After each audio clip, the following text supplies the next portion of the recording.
Hello అండి. కథామృతం ఛానల్‌కి స్వాగతం. ఈరోజు నేను చదవబోతున్న నవల పేరు 'మోహన మురళి'.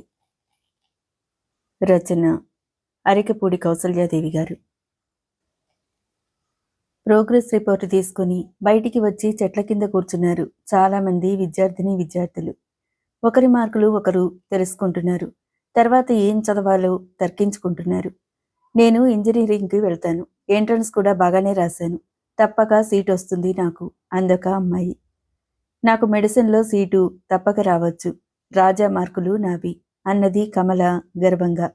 అందర్నీ ముచ్చటగా పరిశీలించసాగింది మురళి. ఎంత సమయం గడిచినా వారెవరూ తనతో మాట్లాడడం లేదనేది గ్రహించలేదు ఆమె అమాయక హృదయం. మీరంతా అదృష్టవంతులు. నాకు ప్రొఫెషనల్ కోర్సుకు వెళ్లేంత అదృష్టం లేదు. చాలా మామూలు మార్కులు నావి అన్నది. మురళి మాటలు వింటూనే ముసిముసి నవ్వులు నవ్వారు అక్కడ అమ్మాయిలంతా. చదువులు బుద్ధులు పెద్దలను బట్టి వస్తాయట. మా రక్తంలోనే ఉంది చదువు అన్నది కమల. మళ్ళీ అంతా పడి పడి నవ్వుకున్నారు. లక్ష్మి నవ్వును దాచుకుంటూ పుస్తకాలు తిరగేస్తూ అనేసింది. ఈ చదువులు తాపత్రయాలు ఉద్యోగాలు మా వంటి వాళ్ళకు గాని మీకేం కర్మే మురళి.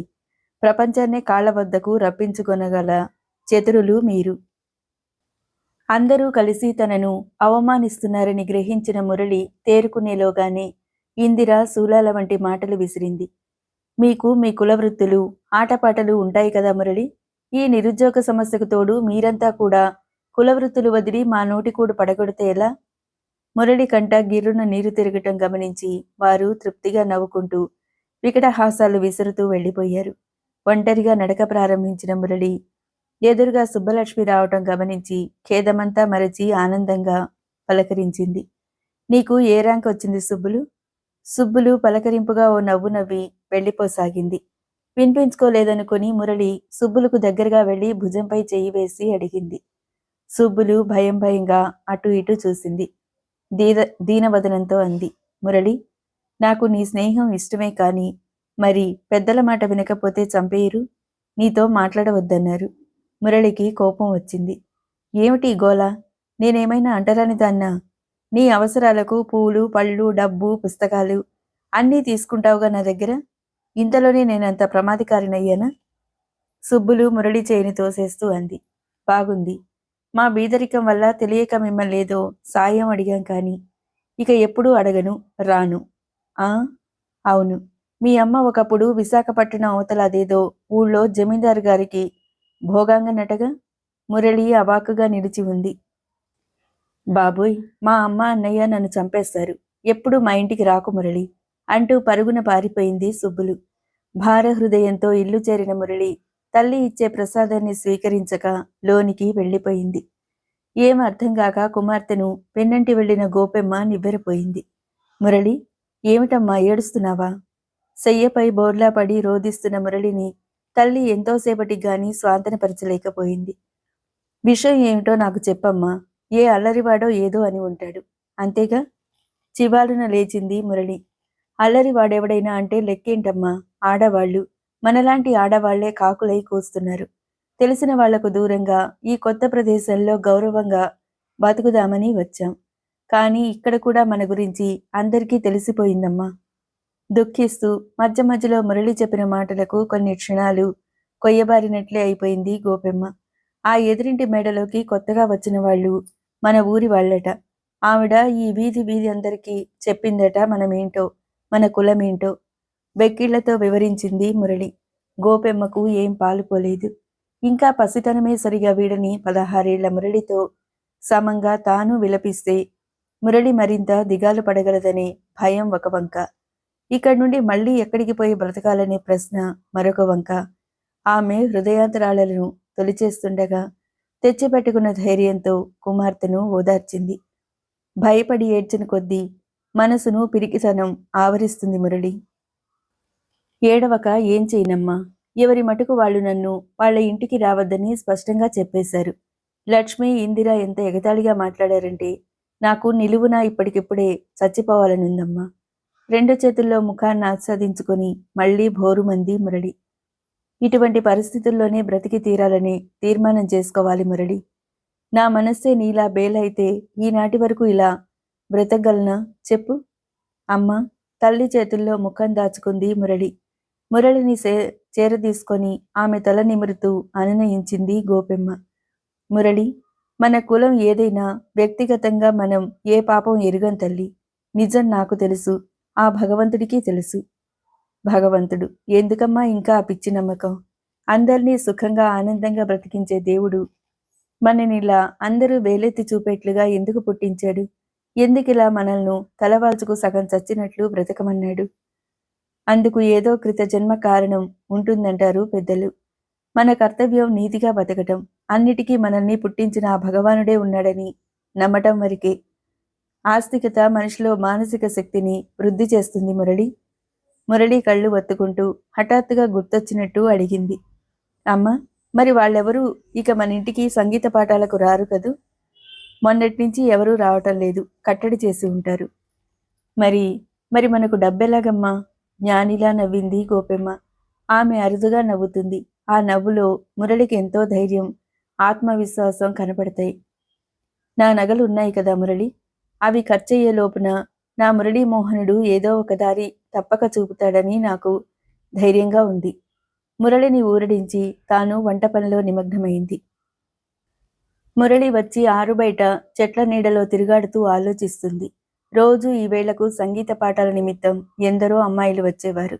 కొందరు పూలు కోసి మాలలు కడితే, మరికొందరు గోపెమ్మకు వంట పనిలో సాయం చేయటం, కబుర్లు చెప్పటం చేసేవారు. పనులు చకచకా పూర్తయి అటుపిమ్మట సంగీతం నేర్చుకునేవారు. ఎవ్వరూ గోపెమ్మను ఉపాధ్యాయునిగా చూసేవారు కాదు. ఆంటీ ఆంటీ అంటూ అతి సన్నిహితంగా మెలిగేవారు. అప్పుడప్పుడు వారి పెద్దవారు కూడా రాకపోకలు జరపటం జరుగుతుంది. డబ్బు, తృణము, ఫలము, పణము తమ శక్తానుసారం వారు ఇచ్చేదాన్ని ఆమె సంగీత పాఠాలకు ప్రతిఫలంగా స్వీకరిస్తుందే కాని ఎవరినీ ఇంత కావాలని ఇప్పటి వరకు ఖరారుగా అడిగింది లేదు. ఈ పట్టణం వచ్చిన ఈ 4 సంవత్సరాల నుండి అలాగే జీవిక గడిచిపోతుంది ఆ తల్లి కుమార్తెలకు.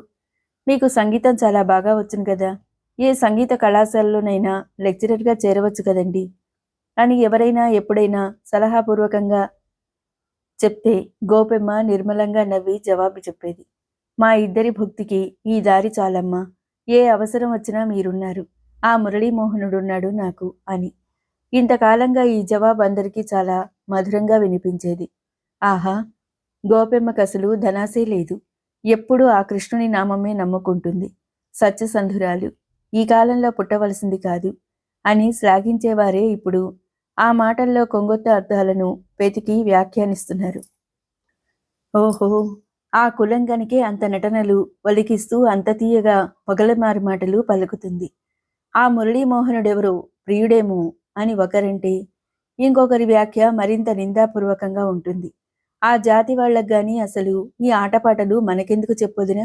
పిల్లకు యుక్త వయసు వచ్చేసరికి అంతో ఇంతో మనకున్నంతలో ఇచ్చుకుని లక్షణంగా పెళ్లి చేసి పంపే సంసారులం మనం. ఈ సానికొంపకు మన ఆడపిల్లలను పంపితే ఇంకేమైనా ఉంటుందా పరువు?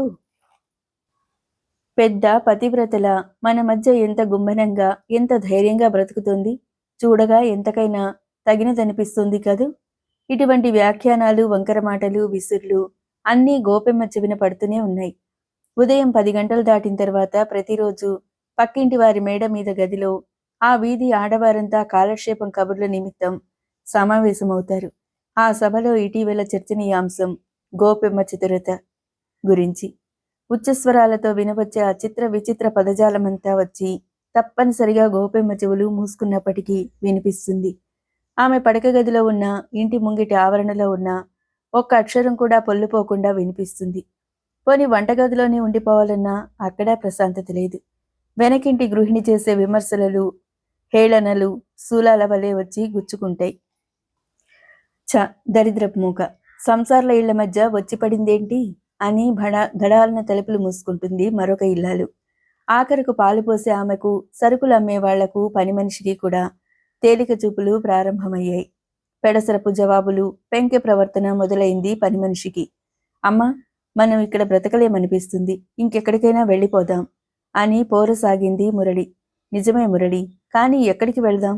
ఎక్కడికి వెళ్ళినా ఎవరి అదృష్ట దురదృష్టాలు వారితోనే ఉంటాయి. మురళికి పట్టరాని ఆగ్రహం కలిగింది. ఈ మాయదారి వేదాంతాల మీద, భగవంతుడి మీద నాకు నమ్మకం పోయిందమ్మా. మనం ఇలా నోరు లేకుండా బ్రతికితే జనం ఇలాగే పీక్కు తింటారు. నిర్జీవంగా నవ్వింది గోపెమ్మ.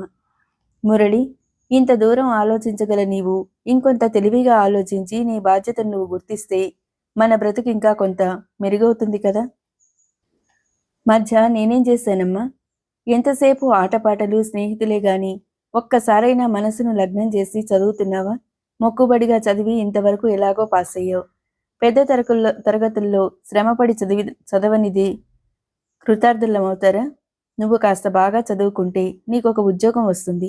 మనకు కొంత గౌరవ ప్రతిపత్తులు ఏర్పడతాయి. చదువు సంగతి తెస్తే మూగ పడతావు. ఆలోచించు. నీకేమీ తెలివి తక్కువ లేదు. చదివితే ఈ రోజుల్లో మనకు సీట్లు, ఉద్యోగాలు రావటం కష్టమేమీ కాదు. ఆలోచించు బాగా. చాలాసేపు అధోవదనురాలై కూర్చున్న మురళి తలెత్తి తల్లివైపు ఆరాధనగా చూసింది. అవునమ్మా, నువ్వు చెప్పిన దానిలో అర్థముంది. నీ ఆశాభావంలో కొండంత బలముంది. ఇక చూడు, నేనెంత బాగా చదివి ఎంతటి గొప్ప స్థానంలో ఉంటాను. గోపెమ్మ కొండంత భారం శిరస్సు నుండి దిగినట్టుగా తేలిగ్గా నిశ్వసించింది. మురళి తల నిమురుతూ, చూడమ్మా, ఎంత గొప్పగా శ్రమించి చదువుతాను. ఈనాడు నన్ను హేళనతో బాధ పెడుతున్న వాళ్ళు నా కాలి గోటికి కూడా ఒకనాడు సరిపోలరు. నా ఉన్నతిని చూసి వాళ్ళు తలవాల్చుకునే రోజు వస్తుంది. మాటలు బానే ఉన్నాయి. ఇది రూపం దాల్చినప్పుడు నాకు నిజమైన ఆనందం. తప్పక చదువుతానమ్మా. నా మాటలన్నీ చేతల రూపంలో నీకు కనిపించి తీరుతాయి. నేను ఇవాటి నుంచే మరో ఇల్లు వెతికే ప్రయత్నంలో ఉంటాను. ప్రశాంతంగా ఉందాం కొత్త చోట. మురళి దుస్తులు మార్చుకుని ఇళ్ల అన్వేషణకు బయలుదేరింది. కూతురు కనుమరుగవ్వగానే గోపెమ్మ వెక్కి వెక్కి ఏడ్చింది, గుండె భారాన్నంతా తేలికపరుచుకుంటూ. ఈ బిడ్డ బ్రతుకైనా నాలా నాశనం కానీకు తండ్రి అంటూ కనిపించని దైవాన్ని వేడుకుంది. ఎన్నిళ్ళు చూసినా మురళి ప్రయత్నం సఫలీకృతం కాలేదు. కాగా కొందరు అడిగే ఆరాల వల్ల, వికటపు ధోరణుల వల్ల మురళికి మనస్సంతా పాడైపోయింది. సుందర జవ్వర్ని చూసి కొందరు పురుషులు వెకిలి చూపులు విసిరితే, కొందరు స్త్రీలు అనుమానంగా చూస్తారు సాధారణంగా. ఇక తండ్రిని గురించి వివరాలియని అమ్మాయి విషయంలో ఎలా ప్రవర్తిస్తారో వేరే వివరించాలా? ఉదయమనగా ఇల్లు వదిలి బయలుదేరింది. ఇప్పుడు అపరాహ్నం కూడా దాటింది. నీరసం ఆవహిస్తుంది.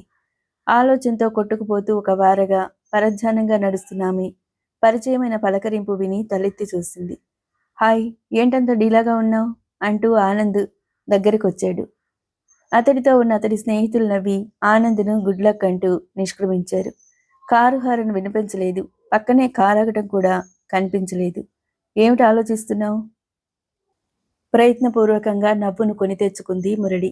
ఎండకు కందిన ముఖం, గాలికి కదులుతున్న నొక్కుల ముంగురులు, ఎంత సవరించుకున్నా వినక గాలితో సయ్యాటలాడుతున్న పమిటి చెరుగు అన్నీ కలిసి ఆ అందగత్తెకు మరింత శోభను చేకూరుస్తున్నాయి. ఆనంద్ ఆమెపై నుండి దృష్టి మరల్చుకోలేకున్నాడు. ఏమీ లేదు ఆనంద్, మేము ఇల్లు మారాల్సి వచ్చింది. ఆ వేటలో ఉన్నాను. పట్టణాల్లో అదెంత కష్టమైన పనో నీకు తెలిసిందేగా. ఆనంద్ మురళిని పరీక్షగా చూశాడు. ఆ చూపులు లోగడ తనకి తెలిసినవి కాక కొత్తగా ముళ్లవలే గుచ్చుకుంటున్న ఇబ్బందికి లోనయింది మురళి. దా మురళి, బాగా అలసినట్లున్నావు. అలా హోటల్కి పోయి కాస్త ఫలహారం, కాఫీ. ఆనంద్ అని అదిలించినట్లే అంది మురళి ఆనంద్ మాటల మధ్యలోనే. అతను ఒక క్షణం బెదిరినట్లు చూసి అంతలో తన్ను తాను సంభాళించుకున్నాడు. ఏమిటి నీరసంగా ఉన్నావని చురుగ్గా చూసింది మురళి.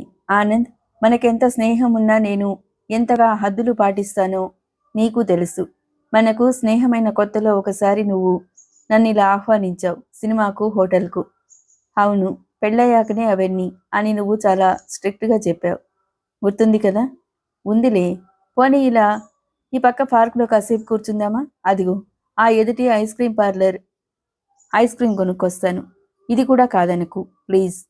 ఇక ఆమె అభ్యంతరాల అంగీకారాల కోసం చూడక అతడు ఐస్ పార్లర్ వైపు నడిచాడు. మురళి తప్పనిసరిగా పార్కులోనికి నడిచి ఉస్సురంటూ ఒక చెట్టు నీడన కూర్చుంది. 5 నిమిషాల్లో వచ్చాడు ఆనంద్.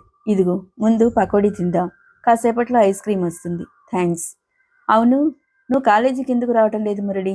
ఆమె తలవాల్చుకుంది. ఏం లేదు, ఇదిగో ఈ అవసరం గురించి తిరుగుతున్నాగా. కాదు, ఏమిటో దాస్తున్నావు నా దగ్గర నీ రహస్యాలు. 2 ఏళ్ల మనం స్నేహం ఏమైనట్టు? అంతలో పకోడీలలో మిరపకాయ కొరికిన మురళికి పొలమారి తలపై కొట్టుకోసాగింది. ఆ బాధకు కళ్లల్లో నీరు తిరిగింది. అయ్యయ్యో, మంచినీటిదైనా మురళి? వద్దు వద్దు, కూర్చో. కొద్దిసేపటికి సర్దుకున్నాక కళ్ళు తుడుచుకుంటూ నవ్వింది. హోటల్లో అయితే హాయిగా మంచినీళ్లు, కావలసినవన్నీ అడిగే అవకాశం ఉంటాయి. మీ ఆడవాళ్ళకన్నీ లేనిపోని చాదస్తారు మరి, కినుగ్గా అన్నాడు. మురళి విసుగ్గా చూసింది. ఐస్ క్రీం వచ్చింది మురళికి మాత్రమే. ఇదేమిటి నీకు? ఆనంద్ భావయుక్తంగా కొంటెగా నవ్వాడు. జేబు నుండి చిన్న సీసా బయటికి తీస్తూ విడ్డూరంగా చూసింది అర్థం కాని మురళి. భుజాలెగరేశాడు ఆనంద్ మెరుస్తున్న ఆ సీసా మూత తీసి కొంచెం కొంచెం తాగుతూ. చిరాగ్గా ముక్కు మూసుకుంది మురళి. ఏమిటిది? ఏమిటా వాసన? అది అంటూ అప్పటికి అర్థమైనట్టు భయంగా చూసింది. అర్థమైందిగా, ఇది హాట్ డ్రింక్. వేదవ ఐస్ క్రీమ్స్ కాదు మన వంటి వాళ్ళకు కావలసింది. ఆనంద్ నిర్ఘాంతపాటు తత్తరపాటు మిళితమైన మురళి గాత్రం కంపించింది. పచ్చికపైకి విలాసంగా బాలుతూ హేళనగా నవ్వాడు ఆనంద్. నీకు ఇటువంటి అలవాట్లు లేవని అనుకున్నానే. ట్రాష్. ఏమిటటా ఉంటే? చిన్నపోయిన వదనంతో మురళి లేచి నిలబడింది. ఏమిటి, అప్పుడే వెళ్ళిపోతావా? నాతో ఎన్నో మాట్లాడాలన్నావు క్రిందటి వారం. మురళి మాట్లాడలేదు. ఆమె వదనమంతా విచారం అలుముకొని ఇంతకు పూర్వం ఎండలో తిరిగినప్పటికంటే వాడిపోయింది. వికటంగా బిగ్గరగా నవ్వేశాడు ఆనంద్. మన పెళ్లి ఎప్పుడు ఆనంద్? మనం అందరికంటే ఆదర్శవంతులుగా హాయిగా బ్రతకాలానంద్ అంటూ భవిష్యత్తు కలలను కబుర్లలో కురిపించేదాను. ఇవాళ అవేవి మాట్లాడకుండా ఇలా మూగబోయావేంటి మురళి? మురళి కళ్లల్లో గిర్రున నీరు తిరిగింది. వెళ్లకుండా తిరిగి కూర్చుంది. ఎందుకీ చెడు అలవాట్లు చేసుకుంటున్నావు ఆనంద్? చివాలున లేచి కూర్చున్నాడు ఆనంద్. చెడిపోయిన జాతిది చెడు అలవాట్ల గురించి విమర్శిస్తే ఎవడూ హర్షించడు. అంటున్న మురళీ కనులు ఏ భయంకర జంతువునో హఠాత్తుగా ఎదుట చూసినట్లు భీతిని ప్రదర్శించే. అంతటి దూషణను విని మాటలే కరువైనట్లు నిశ్చేష్టురాలై చూసింది. ఏం? తలెగిరేశాడు అతను. నీ రహస్యం నాకు తెలిసిపోయిందనా అలా నిర్ఘాంతపోయావు? ఎంత మోసం చేయాలని చూసావు నన్ను? ఎప్పుడైనా నీ కులం ఇది అని చెప్పావా నాకు? అతి తీక్షణంగా సవాలుపై సవాలు విసురుతున్నాడు. కన్నీటిని బలవంతంగా అదింపెట్టి తప్పనిసరిగా మాట్లాడింది మురళి.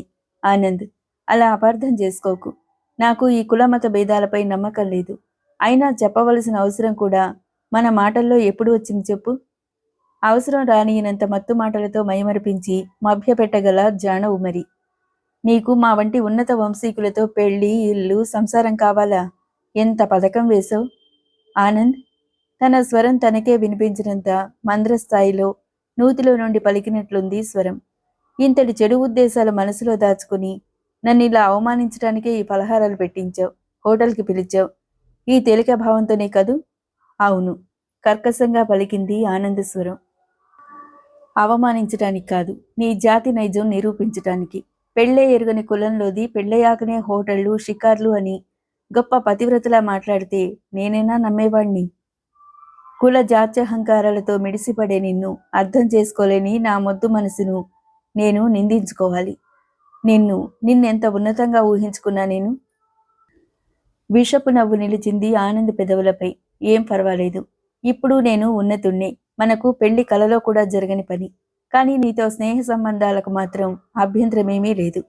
బ్రతుకంతా నీకే లోటు లేకుండా చూస్తూ అట్టే పెట్టుకోగలను.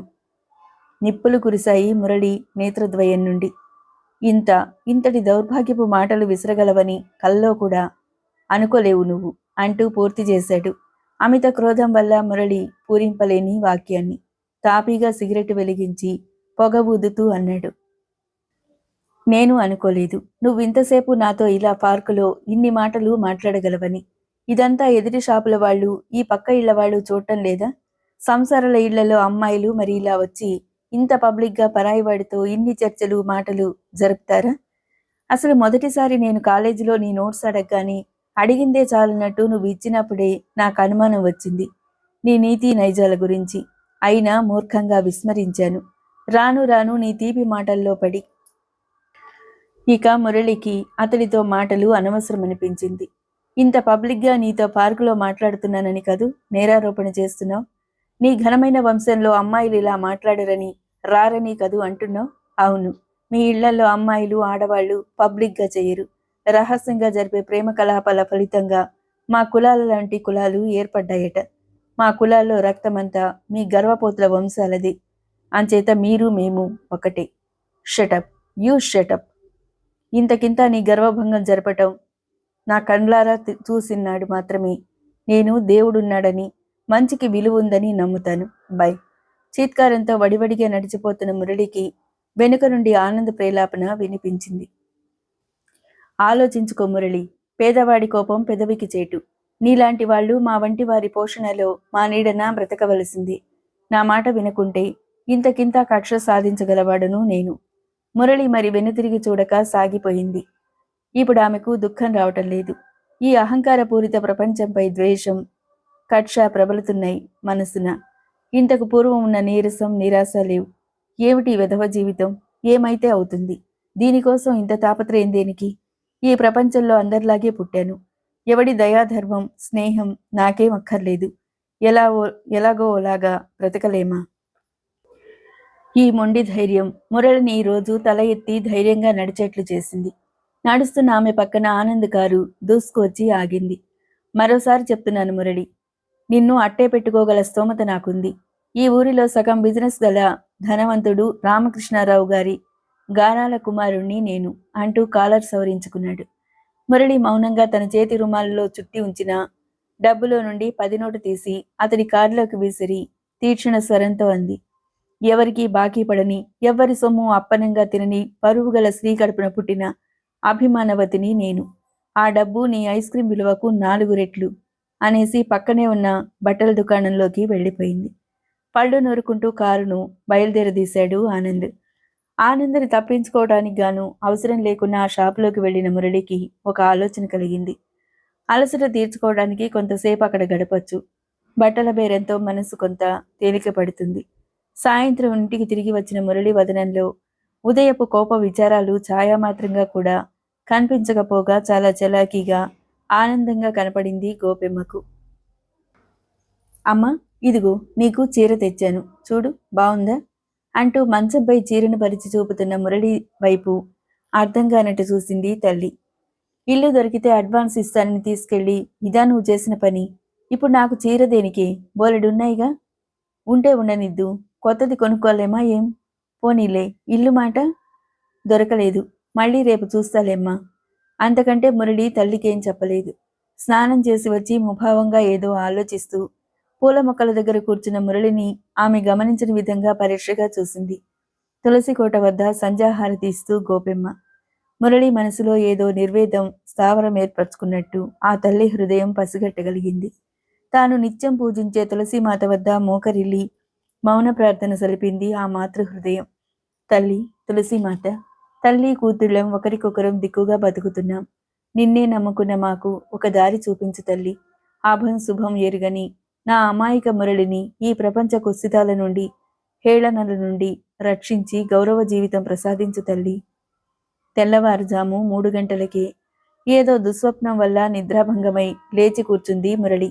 అప్పటికే తల్లి తన పూజాగదిలో గీతగోవింద పఠనంలో నిమగ్నమై ఉండటం గమనించి లేచి వెళ్ళింది. నువ్వు 5 గంటల కదమ్మా పూజ చేసుకుంటావు, ఇప్పుడే ఏమిటి అని అడిగిన కుమార్తె వైపు తిరిగింది గోపెమ్మ. నువ్వెందుకు లేచావిప్పుడు? పడుకోపోయి, ఇంకా తెల్లవారటానికి చాలా వ్యవధి ఉంది.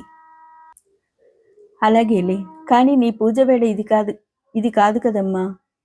నా పూజకు, నా పనులకు ఒక వేళ పాళ ఎప్పుడు మాత్రం ఉన్నాయి మురళి? సమస్యలు నిద్రపోనిస్తాయా? అయితే మాత్రం కళ్ళు మూసుకు పడుకోవచ్చు కదమ్మా. రా, నాకు నిద్ర పట్టడం లేదు. కబుర్లు చెప్పు ఏమైనా. ఏం కబుర్లు మనకి? ఈ ఇళ్లవేటలో పడి నువ్వు చదువును నిర్లక్ష్యం చేస్తున్నావు.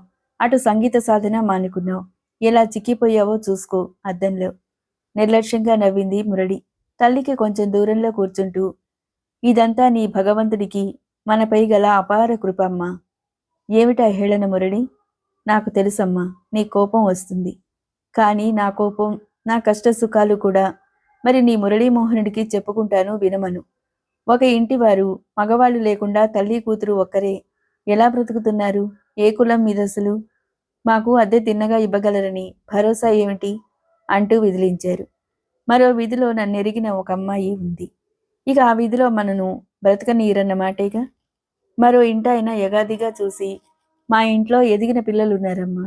నీలాంటి అందగత్తెలకు సాహసించి ఇల్లు ఇవ్వలేను అన్నాడు. మరొక ఇంటి ఆమె కూడా అదే అభిప్రాయం వెలిబుచ్చింది. అయితే ఆమె భయం తన భర్త గురించి. వినమనమ్మా, నీ ఆరాధ్య దైవాన్ని నా పాటలు. అందరూ అందంగా ఉండాలని తాపత్రయపడతారు. అనేక విధాలుగా పాటలు పడి అలంకరించుకుంటారు. కానీ నేను అందంగా ఉన్నందుకు కూడా దుఃఖించాల్సిన రోజు వచ్చింది అంటూ నవ్వసాగింది. ఆ విపరీతమైన నవ్వును చూసి భీతావహంతో గబక్కున పుస్తకం వదిలి ఒక్కంగలో వచ్చి కుమార్తెను అక్కున చేర్చుకుంది గోపెమ్మ. మురళి నవ్వు క్రమంగా ఏడుపులోకి దిగింది. ఆ దుఃఖం శాంతించే వరకు తల్లి మౌనంగా ఆమె వీపు నిమురుతూ ఉండిపోయింది. మురళి, నాకున్న ఒకే ఒక దిక్కు నీవు. ఇలా నువ్వే ధైర్యం కోల్పోతే నేనేమవ్వాలి చెప్పు? కష్టాలు కలకాలం కాపురముంటాయా ఎవరికైనా? మురళి చివారున తలెత్తి ఉక్రోషంగా అడిగింది. ఇవి సాధారణమైన కష్టాల ఎగిరిపోవటానికి, మన కులం ప్రపంచానికి పరిహాసపాత్రమైన విషయం సమసిపోతుందా? నా జన్మ హేళనాపాత్రమైన సంగతి మాసిపోతుందా? మనను మానసికంగా హింసించి ఆనందిస్తున్న అందరి నోళ్లు మూతపడే రోజు వస్తుందా? వస్తుంది మురళి, తప్పక వస్తుంది. నా చిన్ననాటికి ఇప్పటికీ సమాజం చాలా మారింది. సంఘ నియమాలు సూత్రాలు కాలానుగుణ్యంగా మారుతాయే కానీ ఒక్కలాగే ఉండిపోవు. నాకు నా జన్మపైన కులవృత్తిపైన ఎప్పుడూ రోతగానే ఉండేది. అయినా ఏనాడు ధైర్యాన్ని కోల్పోలేదు మురళి. ఎన్ని కష్టాలకైనా ఓర్చి నిన్ను ఆ రొంపికి దూరంగా పెంచుకొచ్చాను. నీకు తెలుసు, కారాగారంలో జన్మించిన కన్నవారి కష్టాలు బాపి జాతికి వన్నె తెచ్చిన ఆ మురళీమోహనుడి పేరు నీకు పెట్టుకున్నాను. అతడే మనకు రక్ష. ఇప్పటి కష్టాలు కేవలం పరీక్షలు మాత్రమే మురళి. సరే అయితే చూద్దాం. ఆ మురళీమోహనుడే నీకు నాకు ఒక కొత్త ఇల్లు కొత్త జీవితం వెతికి చూపుతాడు. ధైర్యంగా ఉంటాను నేను కూడా నీలాగే. అంతలో వీధి తలుపునెవరో జోరుగా కొడుతున్న శబ్దం వినరావటంతో ఇరువురు లేచి ఇవలకొచ్చారు. ఇంటి యజమాని పూర్ణానందం స్వరం వినవస్తుంది. తెల్లగా వెలుగు రావటం కూడా మనం మాటల్లో గమనించలేదు అనుకుంటూ తలుపు తెరిచారు. ఏమిటి ఇంత ఉదయమే వచ్చారు అనే గోపెమ్మ ప్రశ్నకు సమాధానం ఇవ్వక చుట్టూ డేగ కళ్లతో పరీక్షిస్తూ లోనికి వచ్చి వరండాలో కూలబడ్డాడు ఉస్సురనుకుంటూ. ఫస్ట్ తారీఖు నాడే మీకు ఇంటి అద్దె పంపించేశారండి. మీ శ్రీమతి గారు తీసుకున్నారని చెప్పింది మా పని మనిషి అంది గోపెమ్మ. పారల వంటి పళ్లన్నీ బయటపెట్టి నవ్వుతుంటే బాణబుజ్జ చిత్రంగా కదులుతుండగా పూర్ణానందం పైకండువా తీసి దానికున్న ఖరీదైన జరీ అంచును కొత్తగా పరీక్షిస్తూ అన్నాడు. మీరెప్పుడూ ఎవరికీ ఏమీ బకాయి పెట్టరని నాకు తెలియదా? మళ్ళీ నవ్వాడు పొట్ట కుదుపుతూ. మరి అదేమిటండి అలా కంగారు పడతారు? మీ ఇంటికి రావడానికి ఓ వేళ సమయం ఎందుకు? ఇల్లు నాది. మీరు పరాయిగా ఉండిపోరు సొంతం చేసుకుంటే. ఈ మాటల అంతరార్థం ఏమిటో అమాయకైన మురళికి అర్థం కాక చూస్తుంది. అనుభవజ్ఞ అయిన గోపెమ్మ వదనం మాత్రం క్రోధంతో అరుణిమ దాల్చింది. అతిశయించిన కోపం వల్ల ముక్కుపుటాలు అదురుతున్నాయి. ఏం మాట్లాడాలో తెలియక ఆవేశపడుతుండగా పూర్ణానందం లేచి గోపెమ్మకు దగ్గరగా వచ్చాడు. ఏమిటి ఇదేదో నీకు కొత్తలాగా అంత ఆలోచనలో పడ్డావు? నీ సంగతి ఇదివరకే తెలిస్తే అప్పుడే వచ్చి అడిగి కుదుర్చుకునేవాణ్ణిగా. ఇటువంటివి మాకు గౌరవ హోదాలు తెలుసా? ఎన్ని కుటుంబాలను పోషిస్తే అంత గొప్ప మాకు. నువ్వు అద్దె ఇవ్వక్కర్లేదు, భుక్తి కూడా నేనే భరిస్తాను. ఇప్పటికి గ్రాహ్యమైంది మురళికి అతడి ప్రేలాపన సారాంశం. తల్లి ఇంకా మాట్లాడకనే నిర్ఘాంతపాటుతో నిలిచి చూస్తుంది. Get out rascal. ఏమిట్రా వదులుతున్నావు? కొద్ది అడుగుల దూరంలో ఉన్న పాదరక్షను చేతిలోకి తీసుకుని మీదికి వస్తున్న మురళిని చూసి నిజంగా భయపడిన పూర్ణానందం 4 అడుగులు వెనక్కి వేసి కంగారులో వరండా మీద నుండి కిందికి పడ్డాడు. అప్పటికి స్పృహ వచ్చినట్లయిన గోపెమ్మ పరుగున పోయి కుమార్తెను అడ్డుకొనకపోతే పూర్ణానందానికి పాదుకా సన్మానం జరిగి ఉండేది. ఉండమ్మా, నన్ను ఆపకు, వీడి ప్రాణం తీస్తానివాళ. గింజుకుంటున్న మురళి చేతిని మరింత గట్టిగా పట్టుకుని పూర్ణానందం దశ ఏహ్యతతో చూసింది గోపెమ్మ. ఇటువంటి కారుకూతలు కూసేందుకు నీకు సిగ్గు లేదా? ఏళ్ళు ఏటి పల్లానికా? ఎందుకు మర్యాద లేని బ్రతుకు? భారీ కాయాన్ని ప్రయాసపై కదిపి నిలబడగలిగిన పూర్ణానందం బట్టల కంటిన మట్టిని దులుపుకుంటూ క్రూరంగా చూశాడు. ఏంటే అమ్మా కూతుళ్ళు గొప్ప కబుర్లు చెప్తున్నారు అంటూ వగరుస్తున్న పూర్ణానందం ముఖాన పడేట్లు చెప్పును విసిరింది మురళి తర్జని చూపుతూ. చంపేస్తాను మాట్లాడావంటే, దౌర్భాగ్యుడా. ఏం నీ భార్యా పిల్లలు ఎవరితోనైనా పోతే నువ్వు మతిపోయి ఇలా తగలడ్డావా ఏం? Get out. అని గర్జిస్తున్న మురళీ దశ కక్షగా చూశాడు. పోతానే పోతాను. ఇంత పొగరా? పెద్ద గొప్పదాన్లా.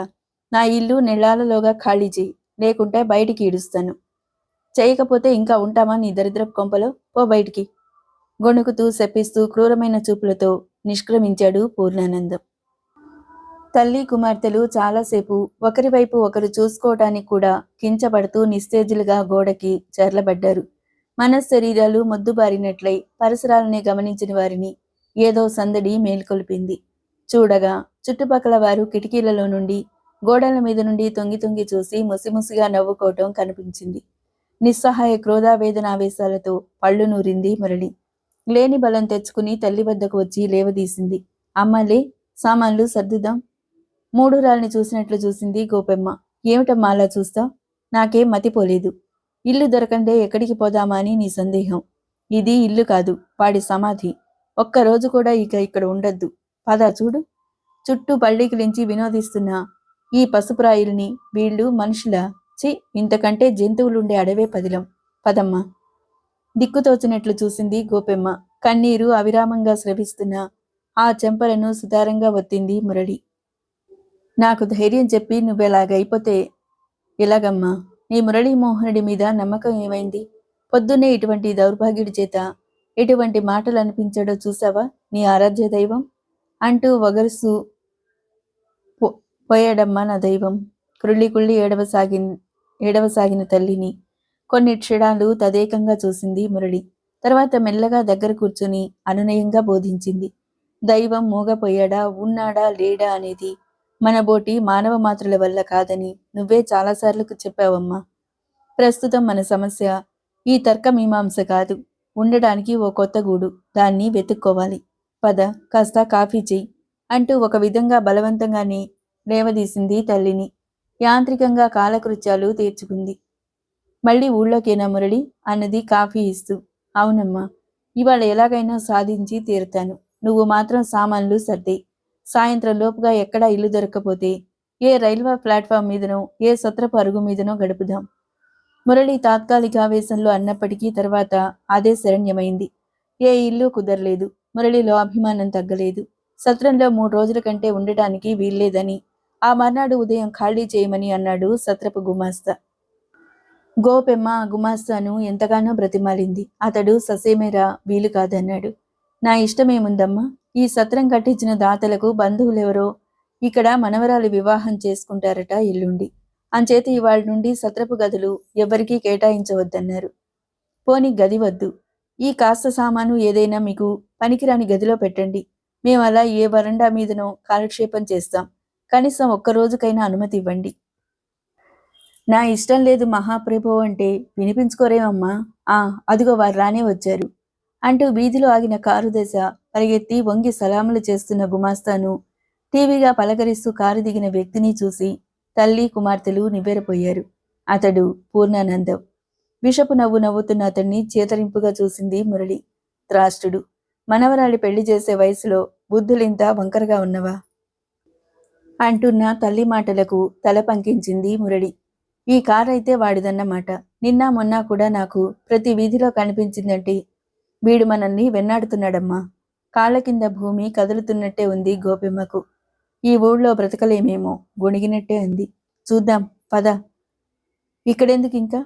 రిక్షాలు బేరమాడుకుని సామానెక్కిస్తున్న మురళిని ఓరకంట చూస్తూ అన్నాడు గుమాస్తాతో పూర్ణానందం. అయ్యో, ఎవరో దిక్కుమాలిన వాళ్ళనుకుంటానయ్యా. ఎందుకు పాపం అలా వెళ్ళగొడుతున్నావు? ఏ మూడనో పడి ఉండి పెళ్లి భోజనంతో కడుపు నింపుకోమను 2 రోజులు. ఆ తర్వాత ఏదో విధంగా ఆదుకుంటాను. చిత్తం చిత్తం అంటూ గుమాస్తా రిక్షాల వద్దకి వచ్చాడు పరుగున. అమ్మ, మా అయ్యగారు చాలా దయాసముద్రులు. మీ ఇష్టం వచ్చినన్నాళ్ళు ఉండండి, రండి. వెళ్ళిపోతున్న రిక్షాల నుండి కోపంగా అరిచింది మురళి 10 రూపాయల కాగితం విసురుతూ. ఇదిగో సత్రం వద్దే. నీ అయ్యకు కాలు కన్ను పోగొట్టుకుని పుణుకు చచ్చే రోజులు దగ్గరలోనే ఉన్నాయని చెప్పు. దిమ్మెరపై నిలబడిన గుమాస్తాకు ఏం అర్థం కాలేదనటానికి వీల్లేదు. పూర్ణానందం గుణగణాలు అతనికి బాగానే తెలుసు. ఏమిట్రా అలా కొయ్యబారిపోయో? వాళ్ళు మళ్ళీ వస్తే గదిచ్చినట్టే ఇచ్చి నాకు ఫోన్ చెయ్యి, తెలుసా? చిత్తం చిత్తం. ఇక్కడికి రాకుంటే ఎక్కడున్నారో ఆరా తీస్తూ ఉండు. ఎవరికైనా ఆ పని ఒప్పచెప్పు. చిత్తం. తప్పక అన్ని వివరాలు సేకరిస్తాను మహాప్రభు. మీరు నిశ్చింతగా ఉండండి. 2 చేతులు శిరస్సున జోడించాడు. సత్రం వద్ద జరిగిన సంఘటనను చూసి ఉన్నాడు రిక్షావాలా. తల్లి కూతుళ్ళు మాట్లాడుకుంటున్న మాటలను బట్టి చాలా వరకు విషయం గ్రహించాడు. ఏమిటమ్మా, మీకు తలదాచుకోవడానికి గూడు కావాలా ఇప్పుడు, అంతేగా అని అడిగాడు రిక్షానాపి. ఏమిటి అనవసర జోక్యం అనుకున్న మురళి తల్లివైపు చూసింది. అంతగా లౌక్యం ఎరగని గోపెమ్మ, అవునయ్యా, ఏమైనా ఉన్నాయా నీకు తెలిసిన ఇళ్ళు? ఒక 200లో చిన్న ఇల్లు చాలు అంది. ఓ, అదెంత పని? నడవండి, నేను చూపెడతా, ఫస్ట్ క్లాస్ ఇళ్ళున్నాయి అంటూ హుషారుగా రిక్షా తొక్కసాగాడు. ఇదేమిటిది, ఊరి చివరికి కూడా వచ్చేసాం, ఎక్కడికి తీసుకెళ్తున్నావు అనుమానంగా అడిగింది మురళి. రిక్షా అతని నుండి సమాధానం లేదు కాని జోరు అధికమైంది. ఆపు ఆపు అని తల్లి కుమార్తెలిద్దరూ గొడవగా అంటున్నా వినిపించుకోకుండా నిర్లక్ష్యంగా నవ్వుతూ పోయి కడకు ఒక చోట ఆపాడు రిక్షాను. దుర్గంధపూరితమై మురికిగా ఉన్న పరిసరాలను, అక్కడి పూరిళ్లను చూసి కంపరంగా అడిగింది మురళి. ఇదేమిటిది, ఇక్కడెలా ఉంటాం మేం? మతి ఉండే తీసుకొచ్చావా ఇక్కడికి? అతడు క్రోధంగా నిర్లక్ష్యంగా చూశాడు. ఓయబ్బో, పెద్ద కబుర్లు చెప్పక సత్రంలోంచి గెంటించుకున్నావు. నీడలేక తిరుగుతున్నారు. మీలాంటోళ్లు చేరే చోటులు ఇయే. నోరు మూసుకుని పడుండండి ఇక్కడ. గుడిసెల్లో జనం చుట్టూ గుమికూడారు. ఒరే ఏలేసు అని గావుకేక పెట్టాడు రిక్షావాలా. ఎవరిని తెచ్చానో చూడ్రా, మంచి గిరాకాలు వస్తాయి ఇక మనకు. మురళి గోపెమ్మలు నిర్ఘాంతపోయి చూడసాగారు. తమను అతడెంత నీచంగా అంచనా వేసుకున్నాడో అర్థమైంది. ఏది దారి? ఈ అలగావాళ్లు మినహా మరెవరూ లేరిక్కడ, నెమ్మదిగా అంది గోపెమ్మ. మురళి చురుగ్గా ఆలోచించసాగింది. ఒక గుడిసెల నుండి విపరీత శరీర సౌష్ఠవం గల నైడి వయస్కురాలొకటి వచ్చింది. నిర్లక్ష్యంగా చూస్తూ, నిర్లజ్జగా భూమి అదిరిపోయేటట్లు నడుస్తూ. ఏలేసు తాగి పడుకున్నాడు, ఇప్పుడిగా లేవడు అని అతనికి సమాధానం చెప్తూ మురళిని నకసిక పర్యంతం తినేసేట్లు చూడసాగింది. అక్కడ చేరిన వారందరూ ఇంచుమించు అలాగే చూస్తున్నారు. యువతల్లో నిర్లజ్జ, కసాయితనం కొట్టొచ్చినట్టు కనిపిస్తున్నాయి. కొందరు కక్షగా, కొందరు హేళనగా చూస్తున్నారు మురళిని. తాము ఇంచుమించు అక్కడ బందీలయ్యామని, రిక్షావాడు ఉచ్చులేసి పక్షులను పట్టినట్టుగా తమను బంధించాడని అప్పటికే గ్రహించింది మురళి. గోపెమ్మకు కన్నీరు కట్టలు తెంచుకు ప్రవహిస్తుంది. లాక్కెళ్ళేసే లోనికి, ఏటి చూస్తావు అని రిక్షావాడు అంటుండగాని పరిస్థితిలో ప్రమాదాన్ని పసికట్టిన మురళి రెప్పపాటులో చురుగ్గా రోడ్డు మీదికి పరిగెత్తింది. ఎవరిదో కారు వస్తుంది. గతుకులతో రాళ్లతో రాస్తా సరిలేనందున మెల్లగా నడపబడుతున్న ఆ కారుకు దారిలో అడ్డుగా నిలిచింది మురళి. కారు ఆగింది తప్పనిసరిగా. డ్రైవర్ విసుగ్గా అడుగుతున్నాడు. ఏమిటి, అడ్డమైన వాళ్ళు కార్లకు అడ్డుపడి లిఫ్ట్ అడగటం అలవాటైపోయింది ఈ రోజుల్లో. ఆ డ్రైవర్ వాచాలతను ఖాతరు చేయలేదు మురళి. వెనుక సీట్లో ఉన్న వృద్ధుడు కారు యజమానని స్పష్టంగా తెలుస్తుంది. నల్లద్దాల కళ్ళజోడు, జరీ పంచె, లాల్చీలతో పెద్దరికం, దయ ఉట్టిపడుతున్నట్టుగా అతని వద్దకు వెళ్ళింది మురళి. కారు డోరుపై ఉండి కాస్త లోనికి వంగి అంది. నమస్కారమండి, కొంచెం ఇబ్బందిలో ఉన్నాను, దయచేసి తమరు. ఏమిటమ్మా, ఏమిటా ఇబ్బంది? అతి ఆదరంతో అడిగాడు కొంచెం ముందుకు వంగి. మేము వచ్చిన రిక్షా పాడైందండి. నన్ను మా అమ్మగారిని మీరు దయతో ఊళ్ళోకి తీసుకెళ్ళండి ప్లీజ్. డ్రైవరు వద్దు అని కఠినంగా అంటుండగా ఆ వృద్ధుడు వారించాడు.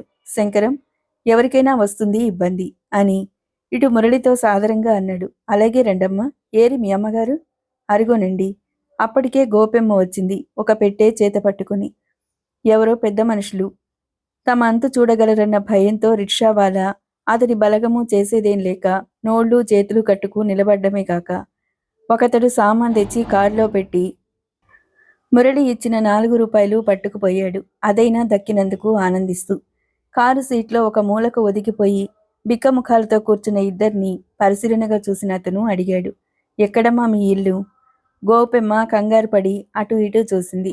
మురళి కూడా భయపడిన మాట వాస్తవమే కాని ఆ తత్తరపాటును పైకి కనిపింపనీయకుండా ప్రయత్నిస్తూ అంది.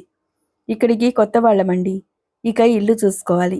మీరు మమ్మల్ని మార్కండేయ స్వామి ఆలయం దగ్గర దింపేయండి, లేదా మీకు ఎక్కడ వీలైతే అక్కడ.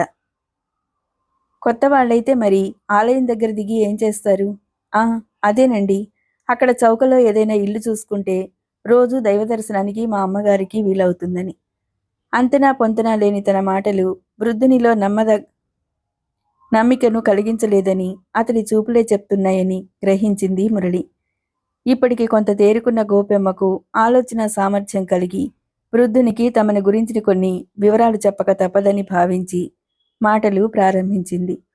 మా అమ్మాయి మురళి ఇంటర్మీడియట్ పరీక్ష తప్పిందండి. కొన్ని కుటుంబ ఇబ్బందుల వల్ల తండ్రి పోయారు. ప్రస్తుతం ఈ ఊరు. ఆ మాటలను మురళి పూరించింది. ఏదైనా ఉద్యోగం చేద్దామని వచ్చానండి. మా అమ్మగారు సంగీతం నేర్పగలదు. ముందు ఇల్లు వెతుక్కున్నాక ఎక్కడైనా ఉద్యోగానికి ప్రయత్నిస్తాను. ఓహో, ఏం ఉద్యోగం చేసేవారమ్మా మీ నాన్నగారు?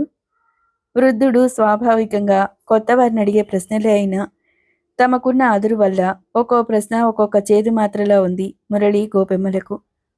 త్వరగా ఒక అబద్ధపు సమాధానాన్ని తయారు చేసుకుంది గోపెమ్మ.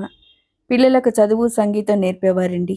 ఆయన పోగా పూలమ్మిన ఊళ్ళోనే కట్టెలమ్మలేక ఇలా మరో ఊరు వచ్చేసాం. కానీ ఇక్కడ మాకు ఏవీ అండదండలు లభించక మరో ఊరు వెళ్ళిపోదామనుకున్నాం.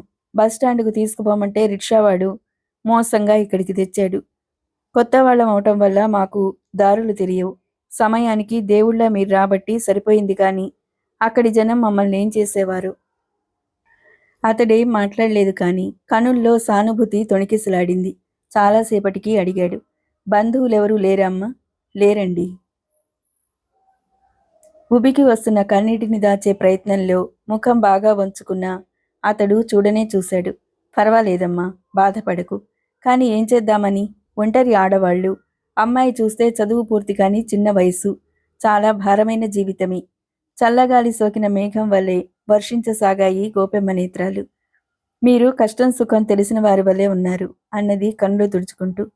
మురళి అతన్ని పరీక్షగా చూస్తూ ఆశగా అడిగింది, మీ వంటి పెద్దలు ఎన్నో స్కూళ్ళు శరణాలయాలవి నడుపుతుంటారట కదా. ఎక్కడైనా టీచర్ పని మీరు ఇప్పించగలిగితే. తాను అధికంగా మాట్లాడుతున్నానేమోనని భయం కలగ్గా మాటలు అర్ధోక్తిలో ఆపింది. అప్పటికే డ్రైవర్ గుర్రుగా చూశాడు. 2 సార్లు వెనుతిరిగి బస్టాప్ వచ్చింది, దిగండి అన్నాడు కోపంగా. ముసలాయన నిదానంగా విజ్ఞతతో మాట్లాడాడు. నేను పెద్దవాణ్ణి, కాస్త నలుగురికి పెట్టగలవాడిననే ఆశతో అడిగావమ్మాయి నువ్వు. నీ ఆశను ఒమ్ము చేయకూడదు నేను. మీరు చూస్తే నిరాధారంగా ఉన్నారు. మీ స్థితి చూసి కూడా నేను మిమ్మల్ని ఇలా వదిలిపెట్టి బాధ్యత దులుపుకుంటే భగవంతుడు నన్ను క్షమించడు. అయితే నువ్వు చెప్పినట్లు నా ఆధ్వర్యంలో ఏ పాఠశాలలు శరణాలయాలు లేవమ్మా. నేను ఇవ్వగలది ఇవ్వదలసిన వారికి స్వయంగా చేత్తో అందజేయటమే నాకు తృప్తి. ఈ రోజుకు నాతో మా ఇంటికి రండి. భోజనాలు చేసి ఇవాళ రేపు అక్కడి పరిస్థితులు చూసి మీరు ఏ పని చేయగలరో అది మీరే ఎంచుకొని నాకు చెప్పండి. లేదా మీరు యథేచ్ఛగా వెళ్ళిపోవచ్చు. ఇంకొంతసేపటికి చీకటి పడబోతుంది. గూడు తోడు లేకుండా కనిపించిన బస్సో బండో ఎక్కి తోచిన చోట దిగితే ఫలితాలు ఇంతకు ముందు జరిగినట్లే ఉంటాయి. ఇతడిని నమ్మటమా అన్నట్టు చూసింది గోపెమ్మ కూతురి వైపు. పర్వాలేదు, చాలా ఉన్నతులుగా కనిపిస్తున్నారు ఆయన. అయినా నమ్మక మనకు వేరు దారి మాత్రమేముంది అనే సమాధానం కనిపించింది మురళి కళ్లల్లో. ఒక విధమైన తృప్తితో తేలికపడిన మనసుతో నిట్టూర్చింది.